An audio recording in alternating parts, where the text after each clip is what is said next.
Hyvää iltaa. Paavo Lipponen näki unta siitä, mitä tulee muistelmissaan tekemään Mauri Pekkariselle ja Ben Zyskowiczille.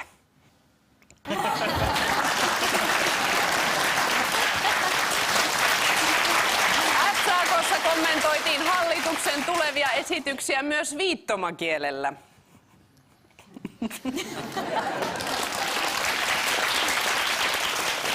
Se tunne, kun etsii taskumattia, mutta löytääkin vain kynän.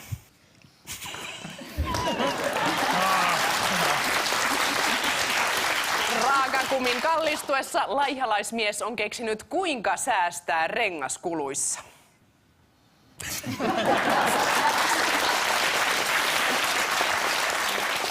Rovaniemen Urho Kekkosen Jari Tervon kanssa Lappia Puna-armeijalle tarjoaa kirjailija Miika Nousiainen. Tervetuloa.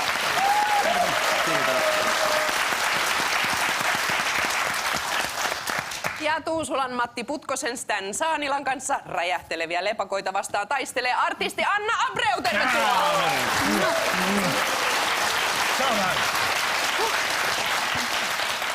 Ja sitten viikon uutisarvoituksiin ensimmäinen menee Jarille ja Miikalle.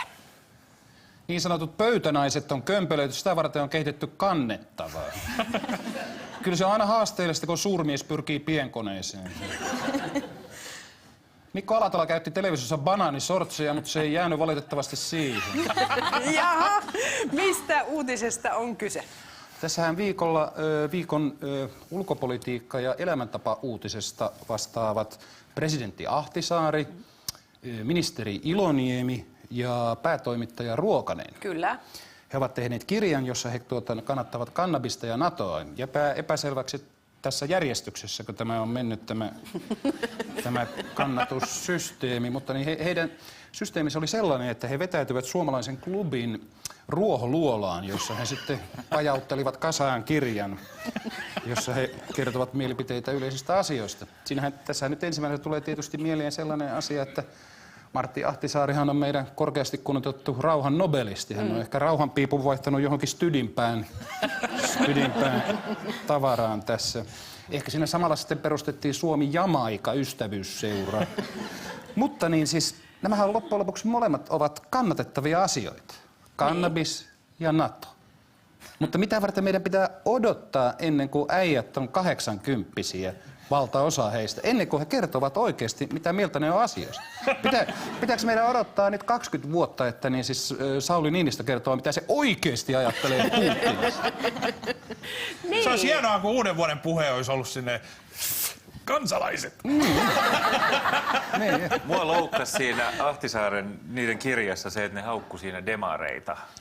Miksi? Siis, no se on tyypillinen tilanne, nämä nuoret, ne ei ymmärrä demariutta. Ja siis mutta eikö ne nimenomaan kävis demarinuorista?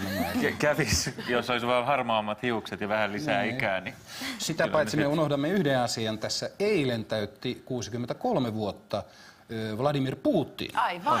Kyllä. Sen kunniaksi hän loukkasi pari kertaa Suomen ilmatilaa.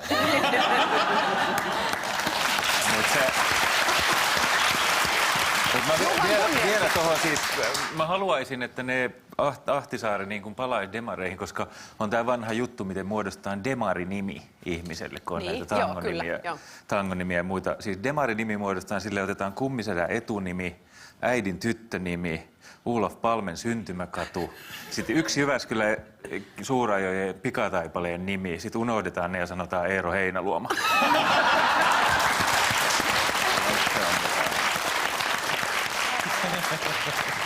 Mut hei, kirjan nimi on Miten tästä eteenpäin? Niin, no vaihtoehtoinen nimi sille kirjalle, koska se sisältää itsestäänselvyyksiä. Voisi olla, että no shit Sherlock. 3 setää juttelevat. Mitä helkkari, siis mitä ne haluaa tällä kirjalla, niin kuin 3 sedän patsaan? Mikä on siis se pointti? Niin. Ne on vaan niin kuin tämmöisiä Suomen kansan latteuksia ja itsestäänselvyyksiä. Mä siteeraan tässä oikeasti näin. Ahtisaari oli sitä mieltä, että britit äänestivät väärin. Sitaatti, he eivät ymmärrä, mistä on kyse. Ja Ruokanen oli sitä mieltä, että Venäjällä asiat muuttuvat hitaasti. Tämä on hankalaa uudistamistyötä. Ja sitten Itä-Euroopan EU-maat ovat aivan kuraan, niin Iloniemi oli parantamisen varaa on kyllä paljon. Mitä helkkaria? Mikä kirja tämä on? Niin kun istutaan vaan, näin oli. Niin aivan, että niin siis Yhtä hyvin voisi kirja sisään alkaa näin, että ne tulee istumaan sinne, niin ensimmäinen sanoo, että elikkäs, sitten toinen on, niinpä. Kolmas on, aivan! Ja sitten lopetetaan siihen, että näillä mennään samoilla linjoilla. Ihan kuin nähtäväksi nää jää. Muppet Shown 2 vanhaa. Niin siis mua ihmetyttää, että miten tän voi muistaa kirjan esipuheen ulkoa.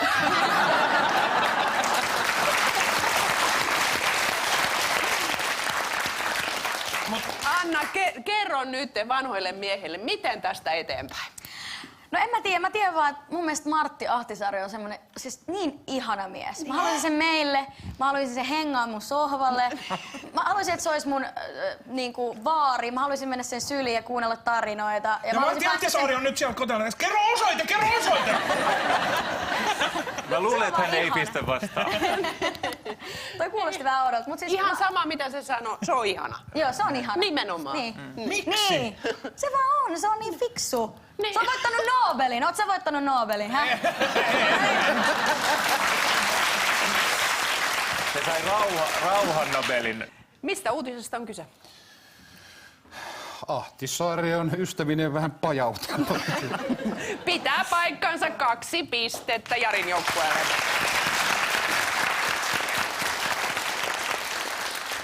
Tässä siis tosiaan viitattiin presidentti Martti Ahtisaaren, Jaakko Iloniemen ja Tapani Ruokasen tiistaina julkistettuun Miten tästä eteenpäin -kirjaan. Kirjassa Ahtisaari pohti, että kannabiksen laillistaminen on todennäköisesti ihan tolkun ajatus, mikä johti tietenkin kohuotsikkoon Presidentti kannattaa pössyttelyn laillistamista. Uutisvuodon saamien tietojen mukaan lehdet päivittivät jo Ahtisaaren muistokirjoituksenkin muotoon rauhan nobelisti ja tasavallan pössyttelijä.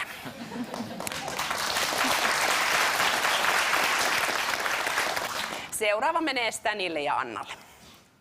Aha, tuolta tuntuu tuulivoimalan infraäänet persujen puoletoimistolla. Ja siinä otetaan nöyrästi vastaan Kelan pääjohtajan homma. Kiitos. Ja ravintoloissa on nykyään niin kallista, että Tauski ottaa keikolle omat juomat mukaan. Mistähän uutisesta on kyse? No, naapurimaamme Viro on saanut uuden presidentin, Kersti Kaljulait.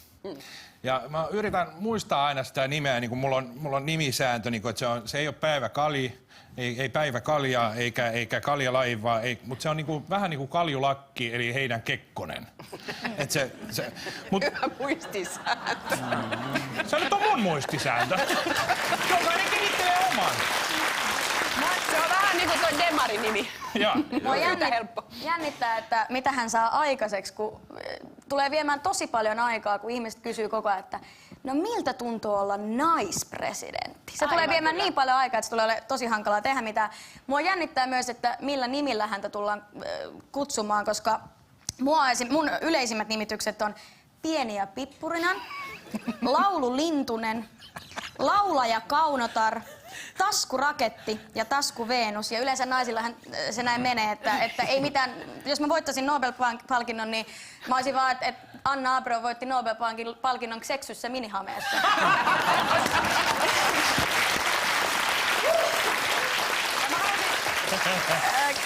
Samassa kuin Ahtisaari. Ja mä haluaisin kertoa tässä välissä, mun matkasta tuli tästä mieleen naisista ja Virosta, kun mä kävin Virossa mun poikapuolisten frendien kanssa. Ja tietysti kun käydään Virossa, niin halutaan mennä strippiklubille.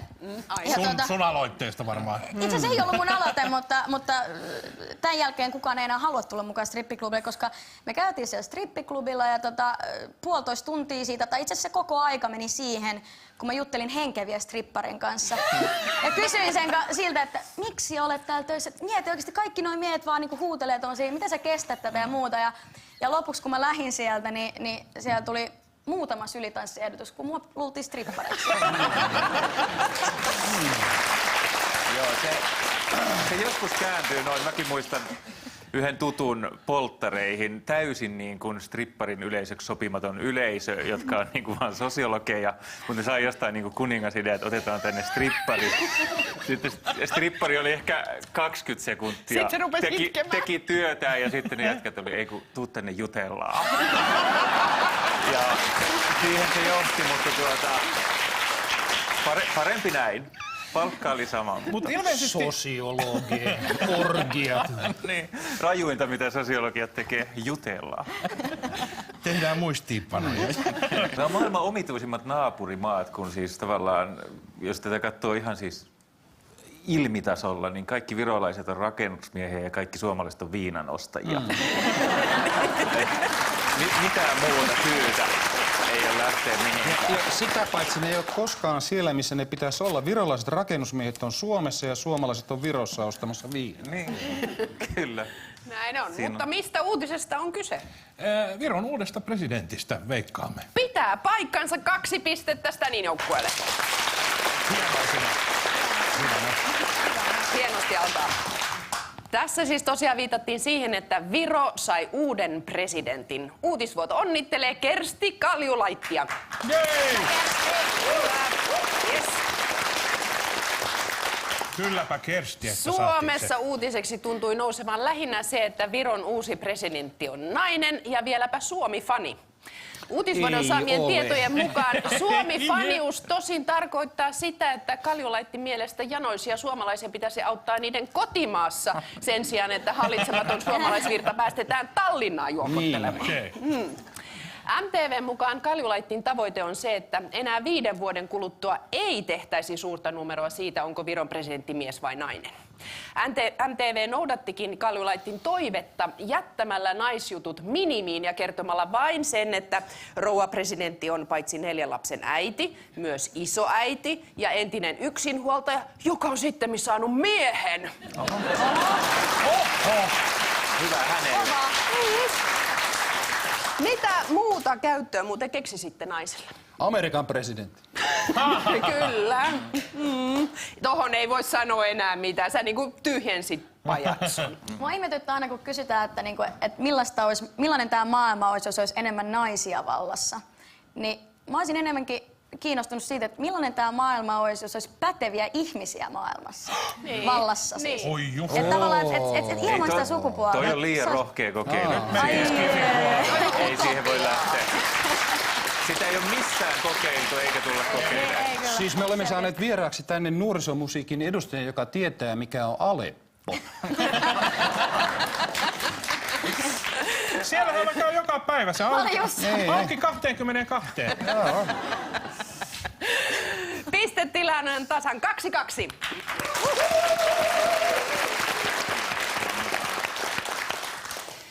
Tuulivoimaa vastaan taisteleva perussuomalaiset järjesti torstaina puolueen virkailija Matti Putkosen johdolla tilaisuuden, jossa vaadittiin tuulivoimaloiden rakentamisen keskeyttämistä. Syynä on se, että perussuomalaisten mukaan tuulivoimaloiden infraäänet muun muassa aiheuttavat vakavia terveyshaittoja ihmisille ja räjäyttävät lepakoita.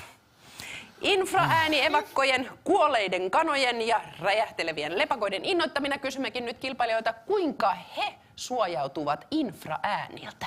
Jari saa aloittaa, ole hyvä.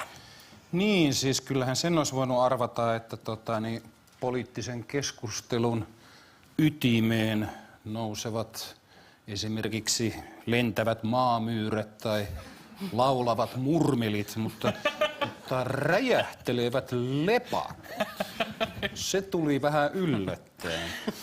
No kyllähän sit Tuli niinku puun takaa. Pitkän viikonlopun jälkeen näkee lähes mitä vaan.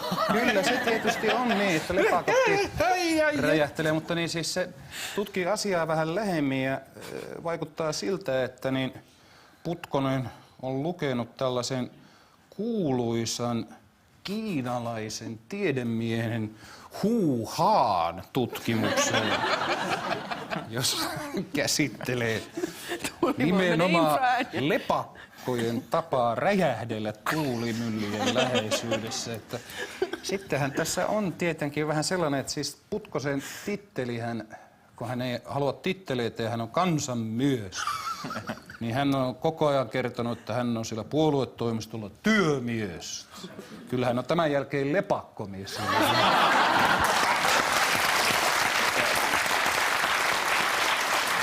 Mä ajattelin, että sä sanot, että, niin. että Don Quixote niinku liittyy näihin tuulimyllyihin, mutta toi oli vielä Niin, no, mutta siis sehän oli, siis Don Quixotehan oli ensimmäinen ja kuuluisin tuulimyllyjen vastustaja, että jos nyt infraääntä haluaisi jotenkin pakoilla, niin hänellähän oli semmoinen juureva, vähän tyhmähkö Sancho Panza mukana. Mennäänkö? Mennään vaan.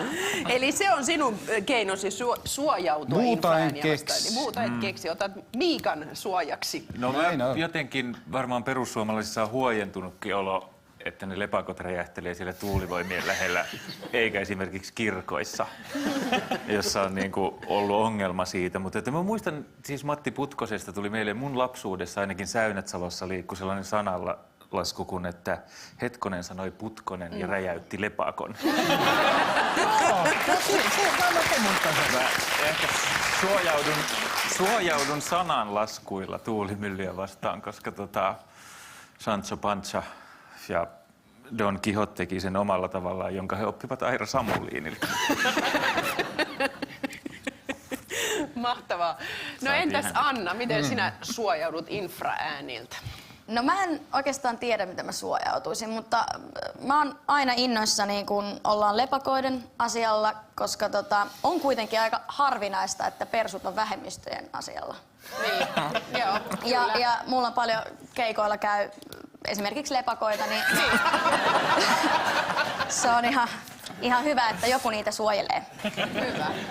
Ihan Sä oot lepakkojen virallinen suojelija. Kyllä. Okei, mahtavaa. Eläin ihmisiä kuin on.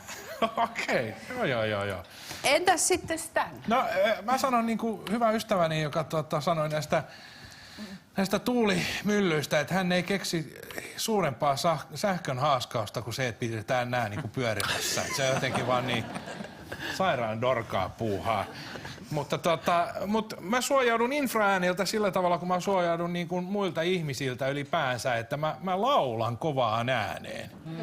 Et saa istua sporassa esimerkiksi ihan rauhassa, kun on Roxanne, you don't have to put on the red light.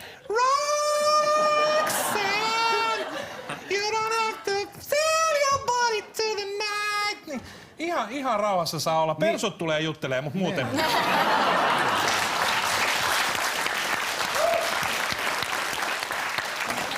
Loistavia vastauksia. Molemmat joukkueet saavat 2 oireilevaa lisäpistettä.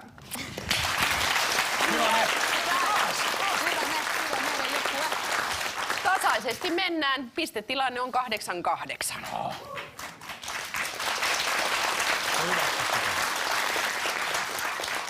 Seuraavaksi kysymme, ovatko väitteemme faktaa vai fiktiota. Ensimmäinen menee Jarille ja Miikalle. Yhdysvalloissa lapsen voi lähettää iltapäiväkerhoon palvomaan saatanaa. Faktaa vai fiktiota?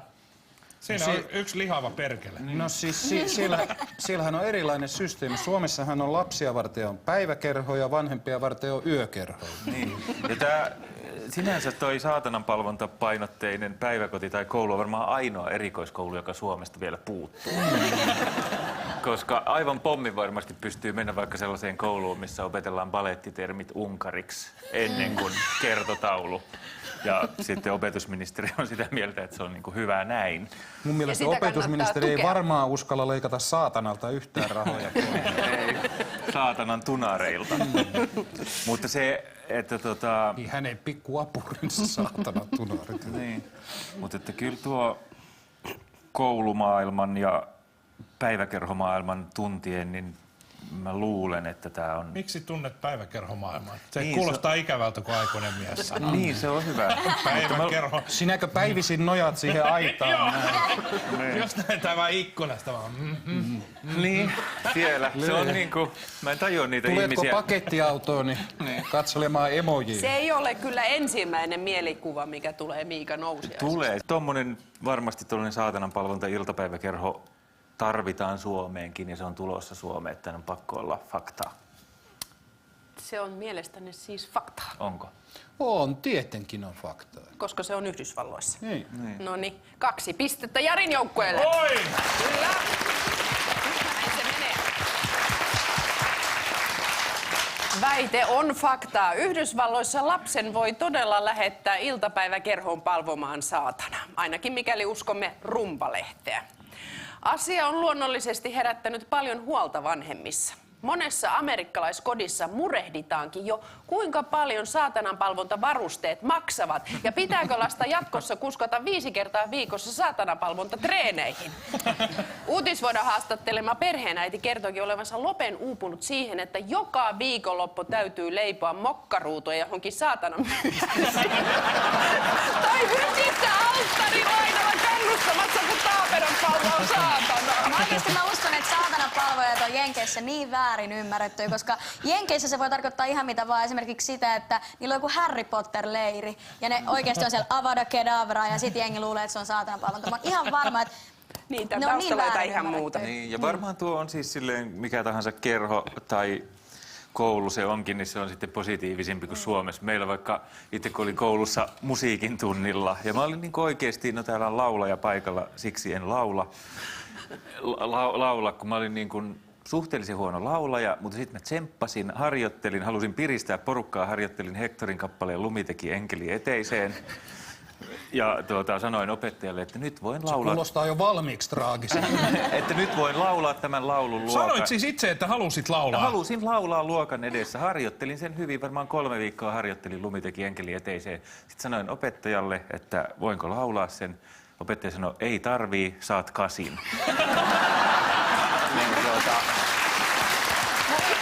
kannustava opettaja. Se oli saatanan opettaja. Mä kävin mun faijalle näyttää joskus pienenä piirustusta. Minä ja mun hyvä ystävä Portugalissa oltiin tehty ne ja mentiin näyttämään. Toivottiin vähän semmoista niinku hehkutusta tietenkin, niin kuin lapsena toivoo. Niin sieltä tuli mun kaverille, että onpa hieno piirustus. Ja sitten tuli mun piirustus, niin sä oot vähän parempi laulamaan. Ja sitten rakas äitini, joka on siis ollut aivan mahtava, kasvattanut mut hienosti, mutta hyvin suomalainen nainen, nimittäin pienenä kysyy huulipunat huulilla äitillä, että tuleeko minusta isona kaunotar? Niin äiti vastasi, että se mietti varmaan päässä, että nyt nousee kusihattu, jos rupeaa liioittelemaan. Niin sanoi, että no ei susta varmaan kaunotar tule, mutta ihan nätti.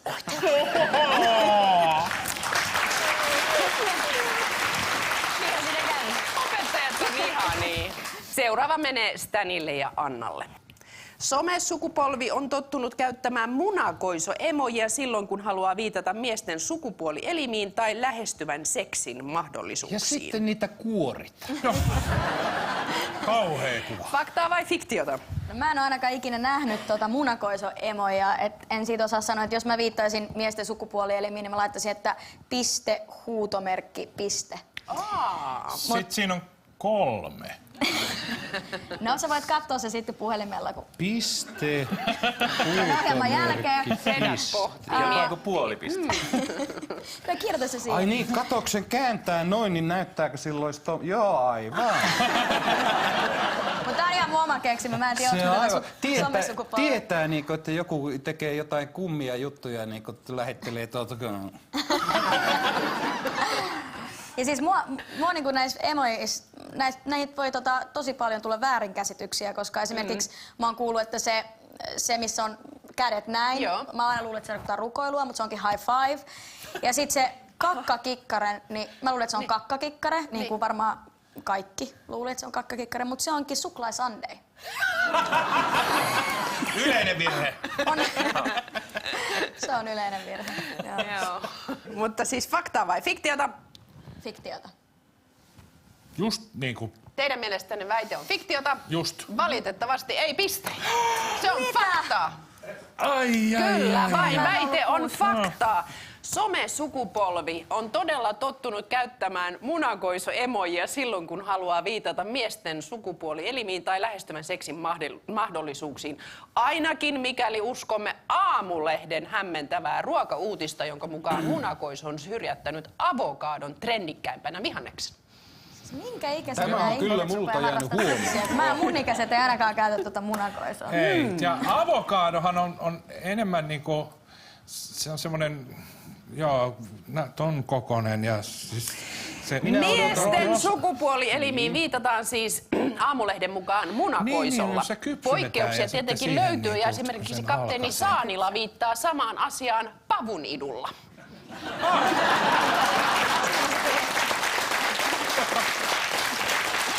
Tämän viikon viikkoisen kisan on voittanut Jarin Ylivoimaisesti. joukkue pisteen 16-10.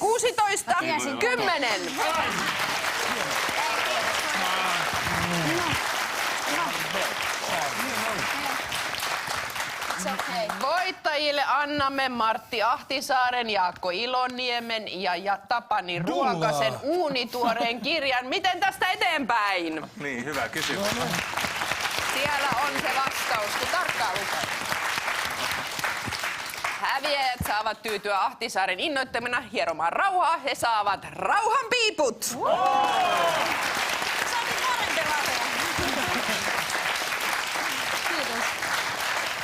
Olo on kuin kenraali MacArthurilla. I think the Yalu River should be crossed. Cheek sai viimein laskettua sohvatyynyjen väleihin tippuneet pikkurahat. Hyvää illan jatkoa ja ensi viikolla vieraksemme saapuvat Tatu ja Patu eli näyttelijät Antti Holma ja Riku Nieminen.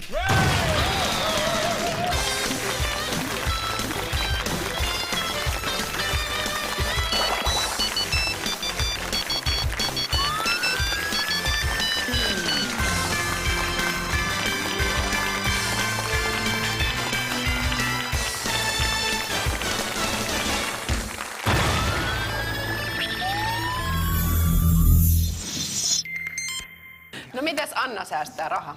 No mä en säästä rahaa, mutta sitä varten mulla on mun aviomies. Kun mä... Nuori tuhlaan- vapautunut nainen. Minä saan ihan itse käyttää rahaa, vaikka olenkin noin. Niin, mulla on tämmöisiä appeja, mistä mä tilaan vaatteita paljon, liikaa. Aina kun tulee paketti, niin mä otan ne siihen aikaan, että Lauri ei ole himassa.